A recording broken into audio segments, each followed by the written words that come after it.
کیونکہ یہاں آنے والے معزز مہمانوں نے ادارے کے متعلق جن حسن ظن کا اظہار کیا ہے،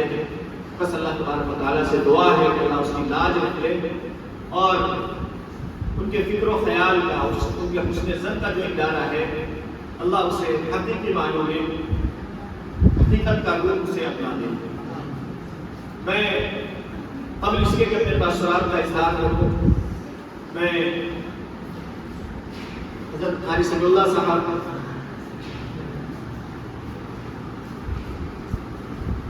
جن کا مجھے بعد میں علم ہوا کہ آپ یہاں کے طلبہ کے اساتذہ کے آپ استاد ہیں، گویا یہ روحانی آپ کے پوتے ہیں جو یہاں آپ کے سامنے تشریف فرما ہیں۔ میں اسی وقت سے محسوس کر رہا تھا کہ جب آپ اسٹیج پر آئے اور آپ کی گفتگو شروع ہوئی اور آپ کا جو منظوم کلام تھا جو آپ نے پیش فرمایا، اس مترنم اور مترنم آواز میں طلبہ کے اندر جو کیف و مستی، جو مسرت کا اظہار بچوں کی طرف سے ہو رہا تھا، میں اس کا مشاہدہ زبان حال سے اور معنوی اعتبار سے یہ کر رہا تھا کہ گویا گھر میں بہت زمانے کے بعد بڑے بزرگ اور دادا کی آمد ہوئی ہو اور گھر کے چھوٹے بچے ان کے ارد گرد گھومیں اور خوشی اور مسرت کا اظہار کریں۔ انہوں نے جو کہا کہ ہمارا ادارہ ہے، کہ واقعی یہ آپ کا ادارہ ہے، آپ کے ایک فیض کا یہ تسلسل ہے، اور جو آپ نے شعر میرے لیے پڑھا تھا، حقیقی معنی میں اس کا مصداق آپ ہی کو سمجھتا ہوں کہ آپ کے ایک فیض کا تسلسل اور آپ کے ہی شاگردوں کا لگایا ہوا یہ محنتوں کا ثمرہ ہے جو آج اس سرسبز و شاداب اور اس پررونق چہروں کے ساتھ ہمارے سامنے جلوہ میں ہوگا۔ اس کے بعد میں قبل اس کے کہ میں اپنے کچھ باتیں اپنی جھوٹی پھوٹی رکھوں، میں آج کے اس ہونے والے حافظ قرآن کو، ان کے والدین کو، ان کے اعزاء و اقارب کو، اور جو بھی ان کے تعلق سے یہاں آئے ہیں لوگ، سب کو میں ادارے کی طرف سے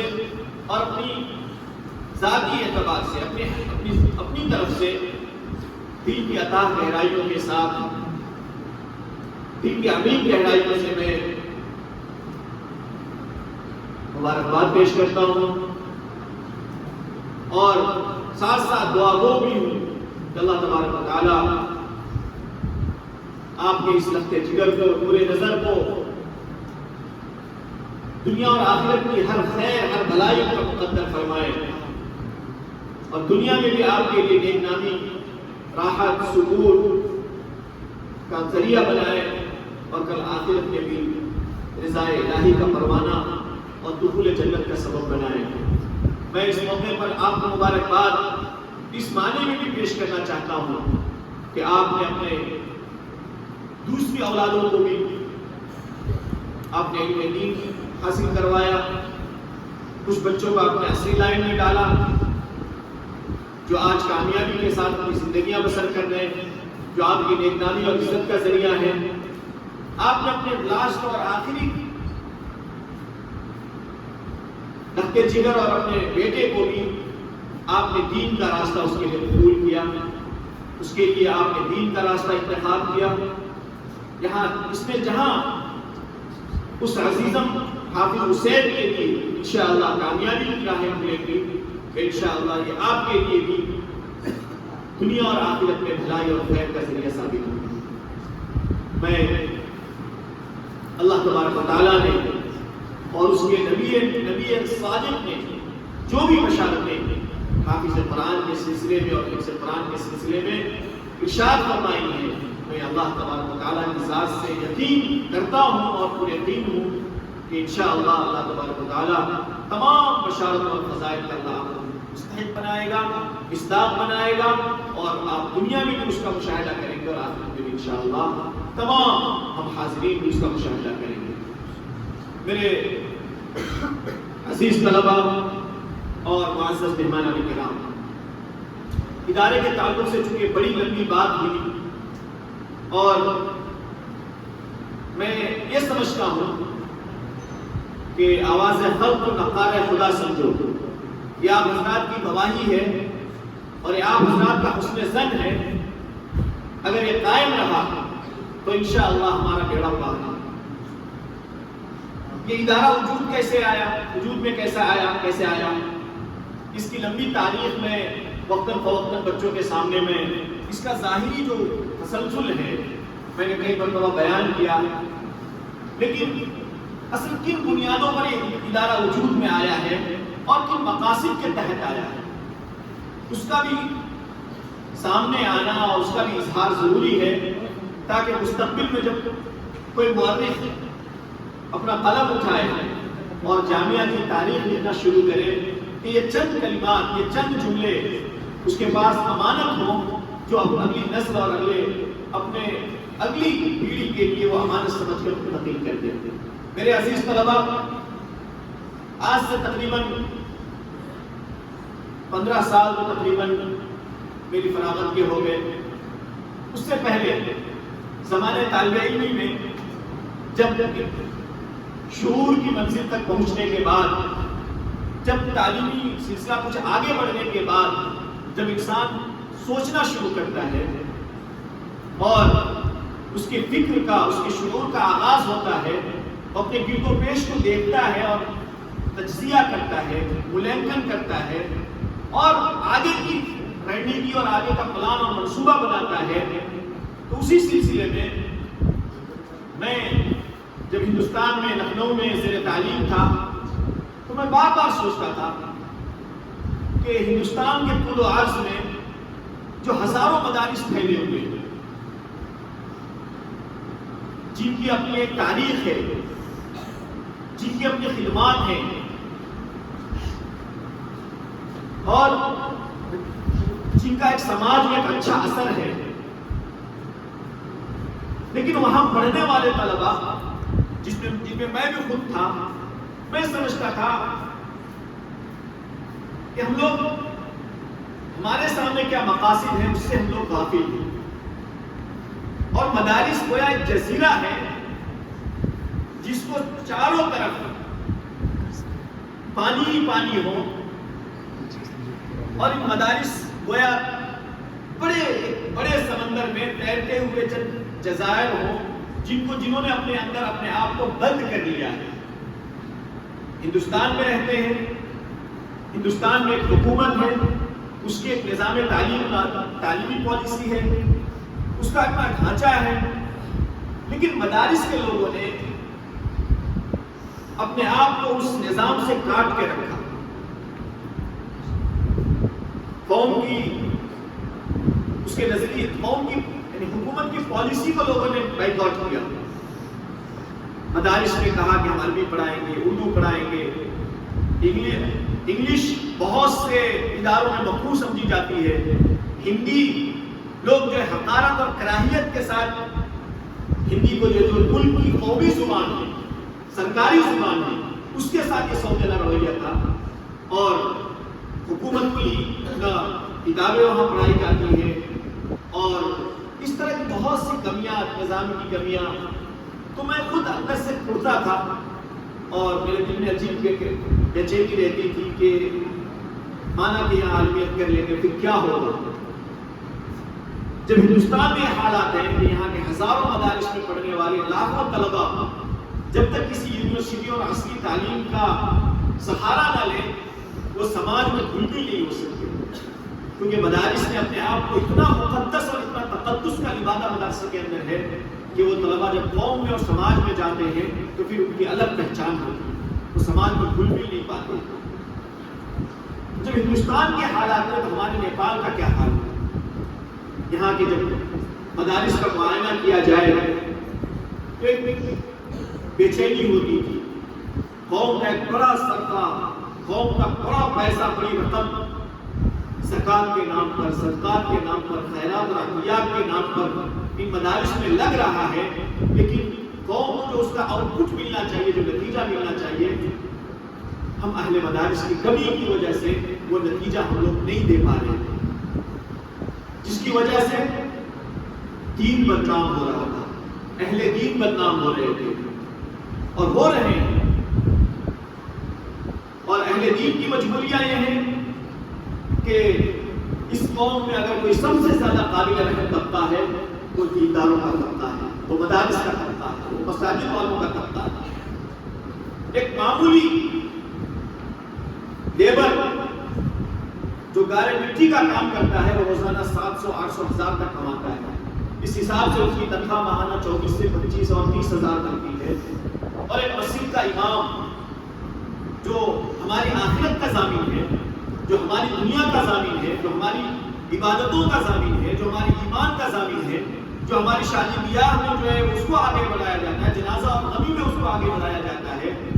اس کی تنخواہ اگر دیکھی جائے تو 6,000 7,000 10,000، جس کی وجہ سے اہل دین کی توقیر کم ہو رہی ہے۔ مدارس میں ہم اہل مدارس علماء جو ذمہ داران ہیں، قوم ان کے ساتھ کیا سوچنا ویوہار کرتے ہیں۔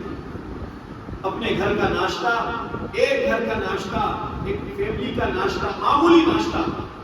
سمجھا جائے کہ 500 روپے میں ایک گھر کا فیملی کا ناشتہ نہیں ہوتا ہوتا، لیکن وہ 500 روپیہ بھی ہم یعنی کہتے ہیں نیمت روپ میں تسلسل کے ساتھ ماہانہ ہم کسی مدرسے میں دینے کے روادار ہیں، جس کی وجہ سے مدارس والے انتظام نہیں کر پا رہے۔ یہ ان کی مجبوریاں ہیں۔ 10 بچے 20 بچے 50 بچے رکھ لیے، اب ان کے کھانے پینے کا انتظام، ان کے رہن سہن کا انتظام، ان کی تعلیم و تربیت کا انتظام سب کچھ مدرسے والوں کو کرنا ہے۔ مدرسے کے ذمہ داران بھی اس کے لیے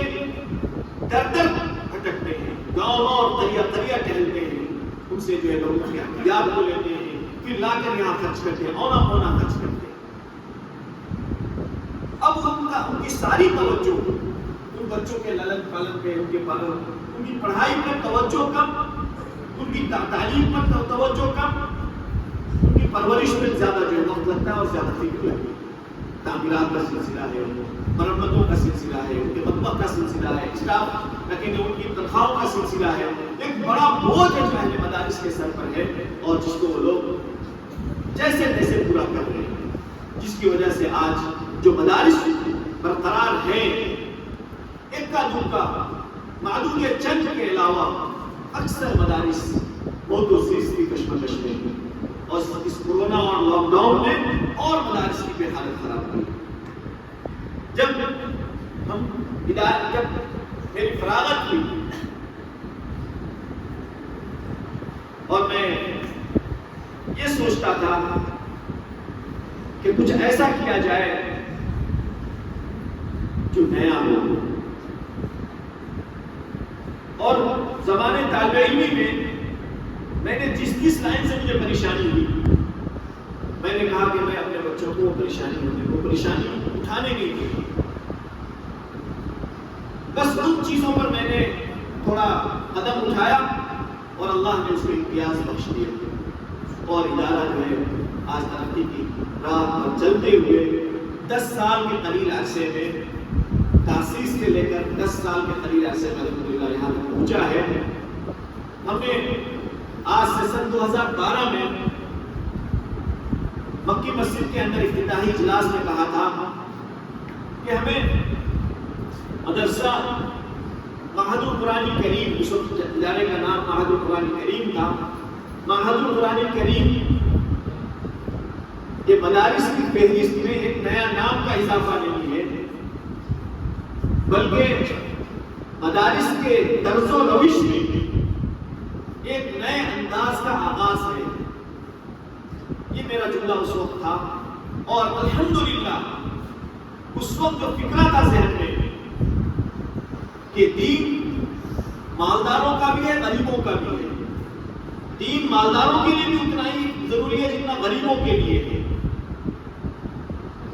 غریبوں کے لیے جہاں سینکڑوں مدارس ہیں، ایک معتدل متوسط اور عمرہ طبقے کے لیے بھی ایک ایسا ادارہ ہونا چاہیے جہاں وہ اپنے بچوں کو اطمینان کے ساتھ بھیجیں، اور ایک اچھے ماحول میں، اچھی صفائی اور پاکیزگی کے ماحول میں، اچھی تعلیم و تربیت کے ماحول میں وہ لوگ پروان چڑھیں اور قوم و ملت کی خدمت کریں۔ اور اس کے لیے ہم نے یہ کہا کہ تعلیم و تربیت کی ذمہ داری میری ہوگی، ہماری ہوگی، مدرسے والوں کی ہوگی، اور حفاظت کی ذمہ داری ان کے والدین کی، سرپرستوں کی اور ان کے ماں باپ کی۔ پہلے دن سے یہ کہا گیا ایک فکس فیس کا سسٹم رکھا جائے گا جو اتنا ہو جس میں بچوں کی اچھے غذا کا انتظام ہو جائے، اچھی رہائش کا انتظام ہو جائے، ان کے لانڈری اور کپڑے دھونے کا انتظام ہو جائے، اور ان پر مأمور جو اساتذہ ہیں، اسٹاف ہیں، ان کی خدمت کے لیے ان کی اچھی تنخواہ کا انتظام ہو جائے، اتنا ہو جائے جس کے لیے ہم نے اس وقت سن 2012 میں 2000 روپے فیس سے شروع کیا تھا۔ آج 10 سال میں فیس بڑھ کر 5000 روپے پہنچی ہے، جس میں ہم لوگ 2 ٹائم ناشتہ، 2 ٹائم کھانا، کپڑا دھلائی، پڑھائی، ہاسٹل اور سب کچھ جو ہے بچوں کے لیے کرتے ہیں۔ یہ جو ہے الحمدللہ شروع میں جب یہ نظام شروع کیا گیا تو مدارس کے طرز روش میں ایک نئی چیز تھی، لوگوں نے طعنے کیے، کہا کہ وہ مدرسہ نہیں ہے۔ ہمارے نیپال کے اللہ ان پر رحم فرمائے، ان کا انتقال ہو چکا، ایک بڑے بزرگ، بڑے عالم دین، ایک بڑے مدرسے کے ذمہ دار، انہوں نے کہا کہ وہ مدرسہ نہیں ہے، وہ تو بورڈنگ اسکول ہے جہاں فیس لی جاتی ہے، اور حیرت کی بات یہ کہ ان کے مدرسے میں خود وہ بھی فیس لیتے تھے۔ انہوں نے کہا کہ نارنگل میں مدرسہ کون سا ہے؟ وہاں تو بورڈنگ اسکول سنا ہے، کھلا ہے وہاں مدرسہ جہاں پیسہ لے کر پڑھایا جاتا ہے۔ مجھ تک یہ بات پہنچی تو میں نے کہا ان کا جملہ سر آنکھوں پر، اس سے مبارک، اس سے مقدس بورڈنگ کیا ہوگا جس میں قرآن کی تعلیم ہوگی؟ مجھے یہ تعالیٰ مجھے قبول ہے اور میں یہ برداشت کرنے کے لیے تیار ہوں، اور انشاءاللہ اسی خدمت کے ساتھ بچوں کی خدمت کرتا رہوں گا، اسی لگن کے ساتھ۔ الحمدللہ 10 بچوں سے قافلہ اور کارواں شروع ہوا تھا، آج تقریباً 420 بچے، 415 بچے ہیں زیر تعلیم۔ اگر میرے پاس ہاسٹل میں جگہ ہوتی تو شاید یہ تعداد 500 کراس کر جائے، لیکن اللہ کا شکر ہے، اللہ کہتا ہے ہمت مردہ مدد خدا۔ خدا کی قسم میں فراغت کے بعد میرا 1 سال 2 سال میں نے ڈپلوما کیا انگلش میں، پھر اس کے بعد 1 سال جماعت میں اللہ کے راستے میں نکلا۔ میں ایک دن کے لیے بھی کسی ادارے میں بحیثیت اسٹاف ملازم میں کسی کے ہاں نہیں گیا۔ یہ جو کچھ نظام ہے یہ اللہ کی دین ہے، میرے ذہن کے میرے ذہنی صلاحیتوں کی اپج ہے۔ شروع دن سے خود چلتا گیا، راستہ اللہ کھولتا گیا اور کھولتا چلا گیا۔ میں نے ایک دن بھی کسی کے ہاں جا کر میں نے مشورہ نہیں لیا، میں نے کسی کے سسٹم کو ایڈاپٹ نہیں کیا۔ یہ اللہ کا شکر ہے، جو کچھ آپ دیکھ رہے ہیں اللہ کا فضل اور چلنے والی ہمت مردہ مدد خدا کا کرشمہ ہے۔ 10 بچوں سے شروع ہوا قافلہ، آج اس عظیم الشان قافلے کی صورت میں آپ کے سامنے ہیں۔ تقریباً 125-30 بچے یہاں سے حافظ ہو کر قوم و ملت کی خدمت کے لیے اور اعلیٰ تعلیم کے لیے دیگر اداروں میں ہیں۔ ہم نے اس وقت یہ کہا تھا کہ ایک ادارہ صرف حفظ قرآن کا نہیں ہوتا۔ ہم جس ملک میں رہتے ہیں، ہندوستان کے مدارس وہ ہمارے اکابرین ہیں، ہمارے اساتذہ ہیں، اس سے زیادہ اتقوا الفراسۃ المؤمن فإنه ينظر بنور اللہ، اپنی جگہ حدیث صحیح ہے، لیکن قوموں کی تاریخ میں بعض غلطیاں ایسی ہوتی ہیں جس کے بارے میں شاعر نے کہا ہے لمحوں نے خطا کی صدیوں نے سزا پائی ہے۔ خدا کی قسم مدارس والوں نے جس دور میں مدارس کا آغاز ہوا تھا اور جس دور کے علماء نے اس مدارس کی بنیاد رکھی تھی، وہ بہت زیادہ روشن خیال، بہت زیادہ بصیرت اور بصارت اور بصیرت معرفت کے لوگ، معرفت والے لوگ تھے، لیکن تقریباً 100 سال ہو گئے ہیں مدارس کے، اور 100 سال میں پورا سسٹم چینج ہو جاتا ہے۔ اس کے حدیث میں آتا ہے کہ اللہ تبارک و تعالیٰ ان اللہ یبعث علی کل رأس 100 سنة من یجدد لهذا الدین، کہ اللہ تبارک و تعالیٰ ہر 100 سال میں ایک ایسا شخص پیدا فرماتا ہے جو دین میں تجدید کا کام کرتا ہے۔ لہذا تجدید کا کام ہر تحریک میں، ہر تنظیم میں، ہر ادارے میں ضرورت پڑتی ہے۔ لہذا مدارس والوں کو بھی اس تجدیدی کارنامے کو انجام دینا چاہیے تھا، لیکن ہم نے ادھر سلطان ہو، ہمارے باپ دادا بادشاہ تھے، ہم نے علماء کے اپنے باپ دادا کے اشتہار پر اس زمانے کی جو چیزیں تھیں اس پر ہم نے تکیہ کیا، ہم نے اپنا اشتہار نہیں کیا، ہم نے اپنے اندر جرمی پیدا نہیں کی، ہم نے کہا اسلاف نے یہی کیا، اسلاف کے راستے پر چلتے رہے۔ زمانہ بدلتا رہا، باہر کی دنیا بدلتی رہی، لوگوں کی معاشی حالت، اکنومیکلی لوگ مضبوط ہوتے رہے، سیاسی الٹ پھیر ہوتے رہے، سرکاریں بنتی اور بگڑتی رہی، مخالف اور موافق کی حکومت آتی رہی،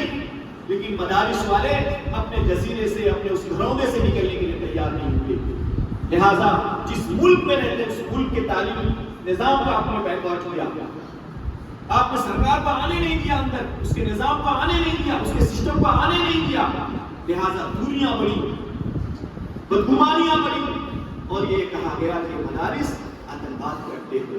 ہیں. تعلیم دی جاتی ہے ہتھیاروں کی، غلط فہمیاں بڑھیں گی، کچھ بھی لوگ کہیں گے. ہونا تو یہ چاہیے تھا، ہمارے پاس چھپانے کے لیے کچھ نہیں ہے. ہم بھرشٹاچاری لوگ نہیں ہیں. ہم قوم کا ایک ایک پائی جمع کرتے ہیں اور ان بچوں پر خرچ کرتے ہیں. آئیے ہمارا حساب دیجیے. ہم جس ملک میں رہتے ہیں اس کے وفادار ہیں، اس کے سسٹم کو ہم مانتے ہیں. ہم لوگ قانون کے ماننے والے، قانون کا پالن کرنے والے شہری ہیں. ہم انسان اچھے ناگرک ہیں. ہم جس ملک میں رہتے ہیں اس قوم کی، اس ملک کی قومی تعلیمی پالیسی کو ایڈاپٹ کرتے ہیں. کیونکہ ہمیں جس دنیا میں رہنا ہے، ہم مچھلی پانی میں رہ کر مگرمچھ سے دشمنی نہیں کر سکتے.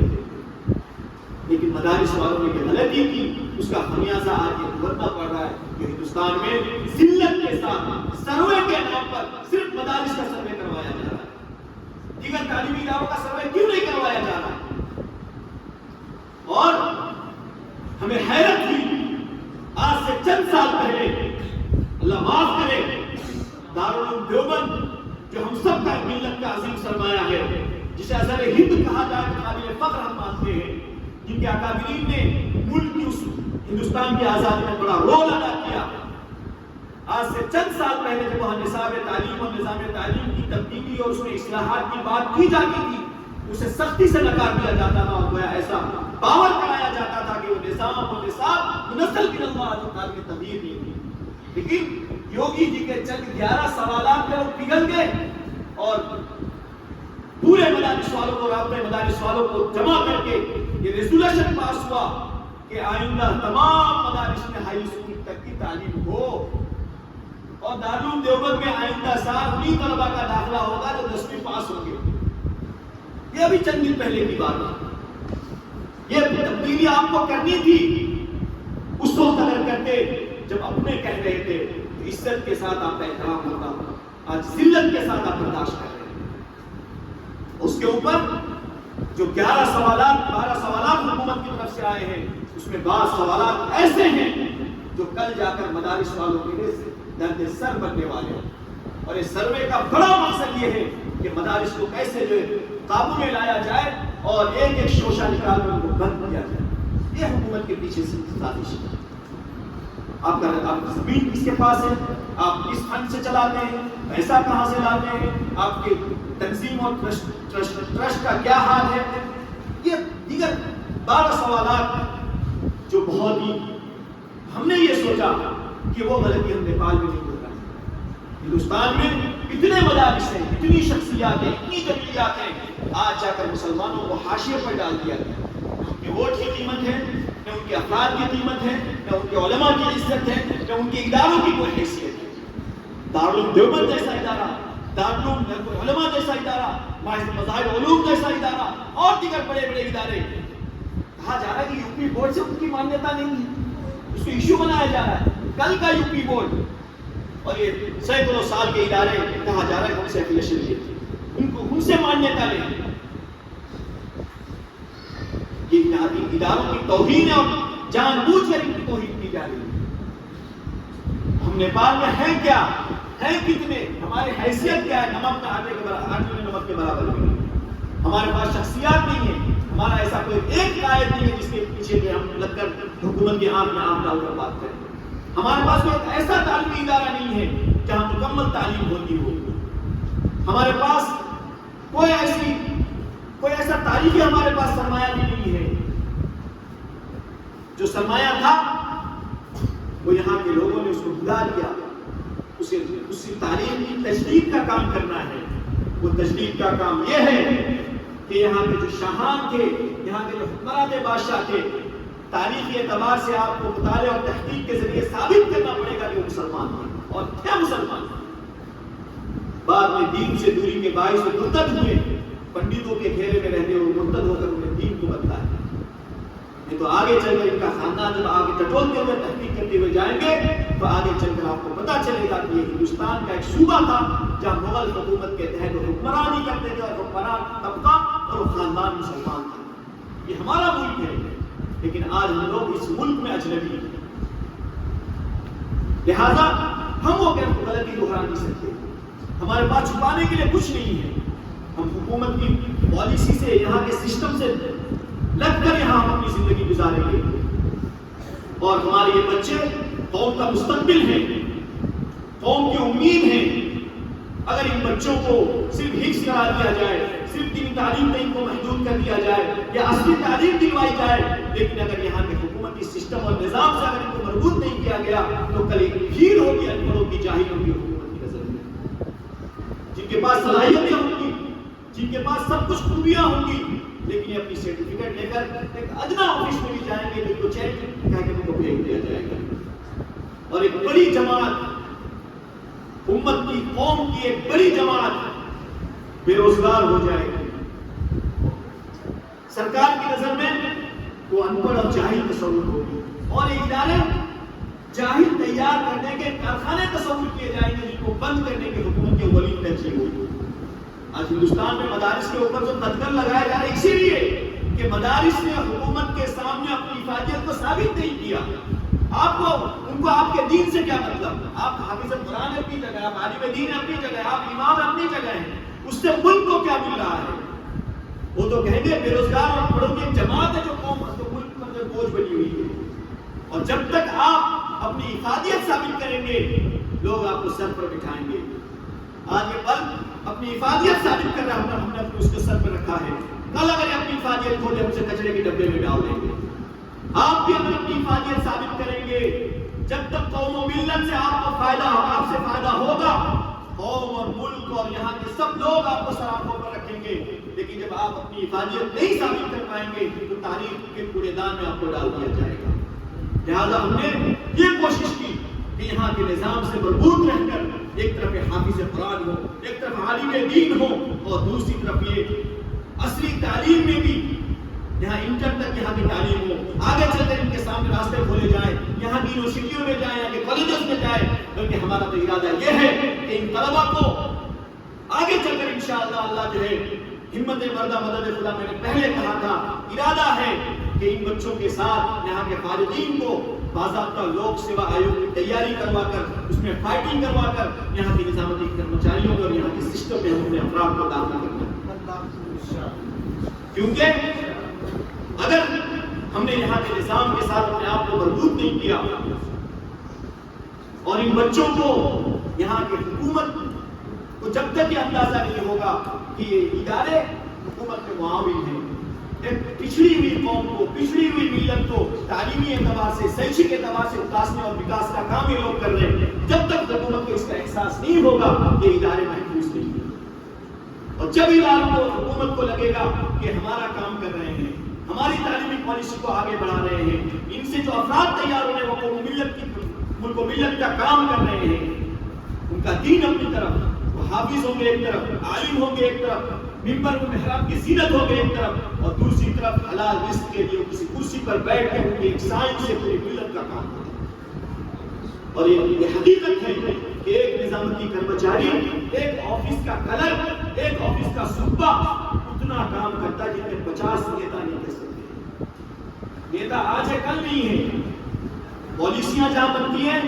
جب تک آپ کے افراد اداروں میں نہیں پہنچیں گے، آپ سڑکوں پر چلاتے رہ جائیں، آپ اپنی قربانیاں دے دیں، جان دے دیں، آپ کو کوئی سننے والا آپ کا نہیں ہوگا۔ لیکن جب آپ کے افراد اداروں میں، پارلیمنٹ میں پہنچے، آپ کے افراد عدلیہ میں پہنچے، آپ کے افراد یہاں کے منسٹری میں پہنچے، آپ کے افراد یہاں کی جو نظامتی کرمچاریوں میں پہنچے،